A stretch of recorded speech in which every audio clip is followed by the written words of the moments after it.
What is up, YouTube? Jonny here again today, and we're gonna be bringing you another video on the FRS project. It's been quite a while since I've worked on it, probably a couple days. But as you guys remember in the last video, when I painted the bumper, the very next day, I decided to go ahead and throw the bumper on just because I didn't want to risk it getting scratched. And just look at it, this thing looks beautiful. It completely changes the look of the car. It's so gorgeous. Just I'll be quiet now, just look at it.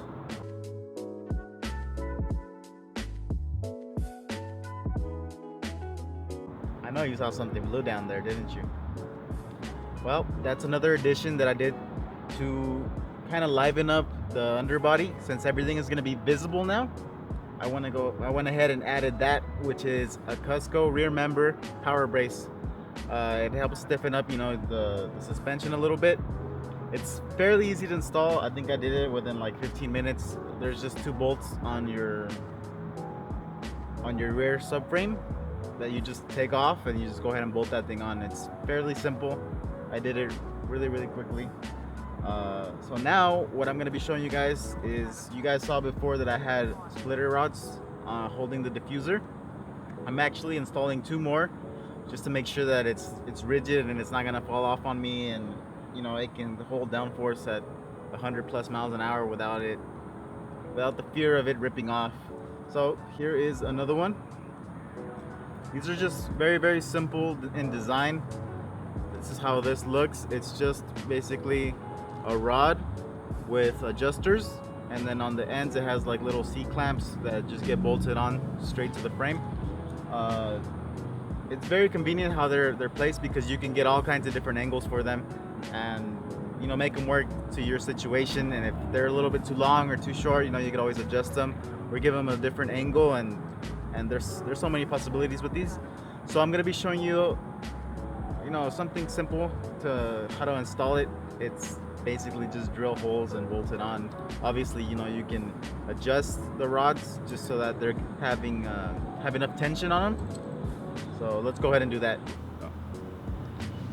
Alright, so the first thing you want to do is go ahead and measure out where you're going to put it.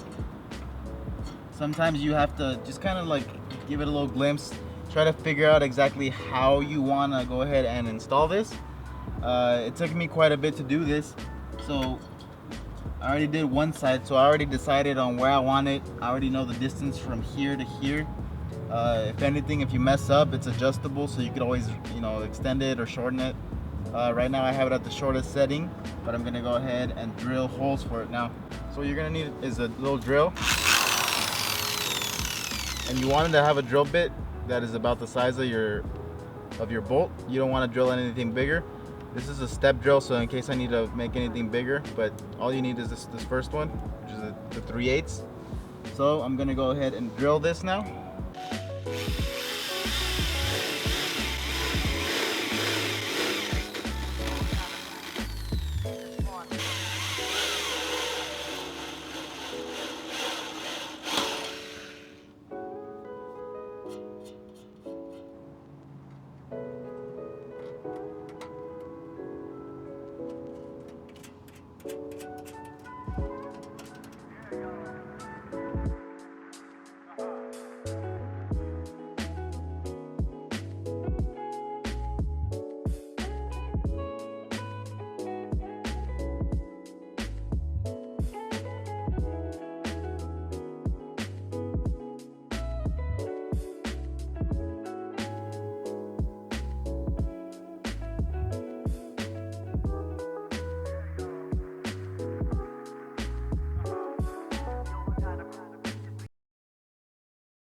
We are now done blueprinting the vinyl wrap for the car.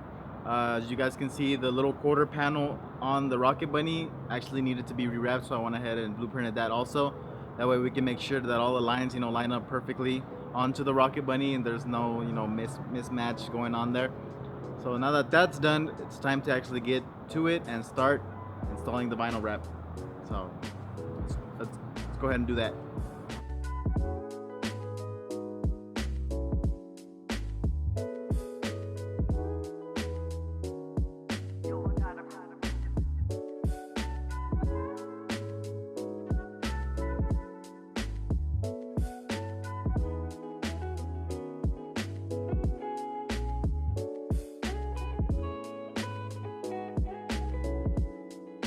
All right, now that I have the wrap on there, as you guys can see, I only made it look nice right where the stripe is actually going to be at. The rest of it can be wrinkled, don't really care.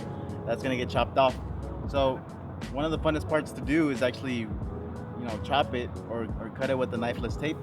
But you have to be very careful when you're starting it because you can mess it up or you can rip the little yarn inside of there and it's all messed up. So you want to be careful when you start it.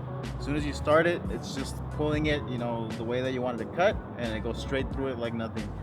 So to start it, what I normally do is I just cut the vinyl up a little bit. So I cut it like that, just so I can get to the yarn. Now that I have this through it, what you want to do is you need to make sure that the yarn cuts through the same plastic too. So I like to give it a little bit of help and just cut straight through it.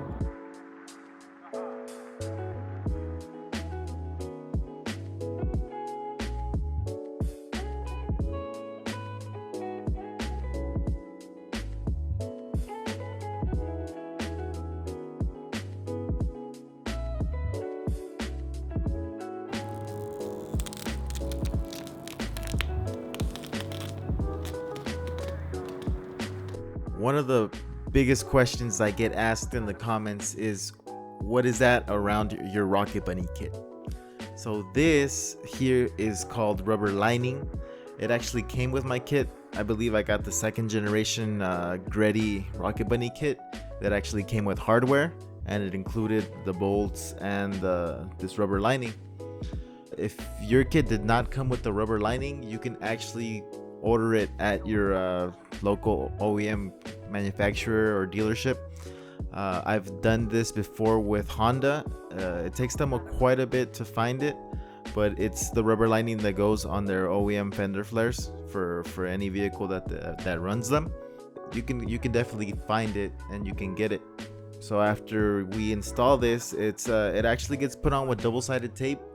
You just want to make sure you put it in as tight as possible, and it will actually, make it stand out, make the kit stand out, especially in my car since it's white. And what it does is it seals the Rocket Bunny kit so dirt and debris doesn't get into it. And then underneath your Rocket Bunny kit, it's dirty, there's dirt, it's rubbing on itself, so your paint starts messing up. So what this does is it protects it.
Guys, we're finally done with the video for today.